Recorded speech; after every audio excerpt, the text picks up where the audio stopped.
جہل کے بارے میں آتا ہے نا کہ جب مشہور تو یہی ہے نا کہ اس کو دو بھائیوں معوذ اور معاذ نے قتل کیا، ایسا ہی ہے، لیکن جب وہ نیچے گرا تو ابھی باقی تھا، ابھی سانس باقی تھی، جنگ ختم ہو گئی، کچھ قیدی بن گئے دشمن، باقی بھاگ گئے۔ تو جو لوگ مرے پڑے تھے کفار کو، ان کو دیکھا جا رہا تھا کہ کون کون مرا ہے۔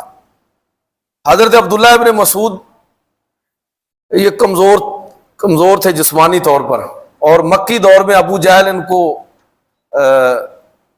پیٹ بھی دیتا تھا، مارتا بھی تھا۔ کرائے پر یہ بکریاں لوگوں کی چراتے تھے، تو یہ بھی دیکھ رہے تھے، ابو جہل کی لاش پر پہنچ گئے۔ تو ابو جہل کی جب لاش کو دیکھا، ابھی لاش نہیں تھی، ابھی جان باقی تھی، تو جب یہ اس کے سینے پر سوار ہوئے تو اس نے کہا کہ کون ہو؟ کہا ابن مسعود ہوں۔ اچھا، نفرت کے ساتھ بات کی۔ کہا کہ بتاؤ جنگ کا نتیجہ کیا ہوا؟ تو حضرت عبداللہ ابن مسعود نے کہا کہ اللہ تعالیٰ نے تمہیں اور تیرے ساتھیوں کو ذلیل کیا ہے اور اللہ کے پیغمبر اور اصحاب رسول کو کامیاب کیا ہے۔ تو آگے سے پھر اس نے کوئی نفرت امیز جملہ کہا۔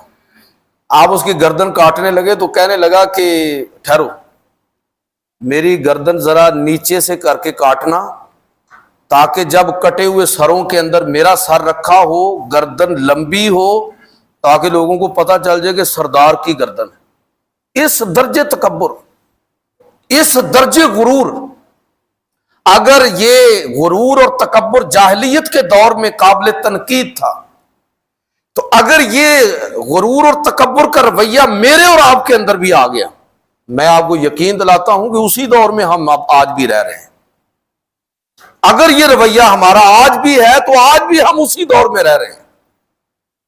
یہ ابو جہل کا ہی معاشرہ شمار ہوگا اگر آج بھی دولت مند لوگ، صاحب اقتدار لوگ، جن کو اللہ تعالیٰ نے کوئی سوشل سٹیٹس دے دیا ہے، وہ لوگ اگر ان کے رویوں کے اندر عجز و انکساری نہیں ہے، اگر علم کا تکبر ان پر حاوی ہو گیا، اگر دولت کا تکبر ان کے اوپر چھا گیا، اگر عہدے اور اقتدار کا تکبر انہیں دوسروں سے برتر اپنے آپ کو سمجھنے لگے ہیں، تو یقین جانیے کہ یہ ابو جہل کا رویہ ہے، اور وہ شخص اسی رستے پر ہے۔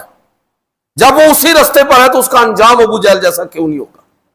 اس لیے ہمیں اپنے رویوں کو، جاہلیت کے ان رویوں سے اپنے آپ کو نکالنا ہے، اس تعلیم کی طرف لے کر آنا ہے جو اللہ کے پیغمبر صلی اللہ علیہ وسلم نے ہمیں دی۔